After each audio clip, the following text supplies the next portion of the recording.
ನಮಸ್ಕಾರ ನಮಸ್ಕಾರ. ಕುವೆಂಪು ನನ್ನ ಜಿಲ್ಲೆ ಶಿವಮೊಗ್ಗ ಜಿಲ್ಲೆಯವರು. ಕುವೆಂಪು ಅವರು ಕೆಲವೊಂದು ಕಡೆ ಹೇಳಿದ್ದಾರೆ, ಕನ್ನಡ ಗೊತ್ತಿಲ್ಲ ಅಂದರೆ ಕನ್ನಡ ಕಲ್ತ್ಕೊಳ್ಳಿ. ನನ್ನ ಹತ್ರ ಮಾತಾಡಬೇಕಂದ್ರೆ ನೀವು ಕನ್ನಡದಲ್ಲೇ ಮಾತಾಡಬೇಕು. ನಿಮ್ಮ ಭಾಷೆ ನಾನು ಮಾತಾಡೋಲ್ಲ. ಆದರೆ ಕನ್ನಡ ಅಂದರೆ ಫಸ್ಟ್ ಪ್ರಯಾರಿಟಿ. ಕುವೆಂಪು ಅವರು ಕನ್ನಡ ಅಭಿಮಾನ,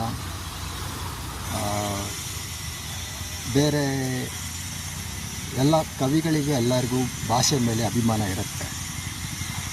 ಕುವೆಂಪು ಅವರು ಯಾವ ರೀತಿ ಸಂದೇಶಗಳನ್ನು ಕೊಟ್ಟಿದ್ದಾರೆ ಅದನ್ನು ಶಿವಮೊಗ್ಗ ಜಿಲ್ಲೆಯವರು ಪೂರ್ತಿಯಾಗಿ ಇನ್ನೂ ಅರ್ಥ ಮಾಡ್ಕೊಂಡಿಲ್ಲ.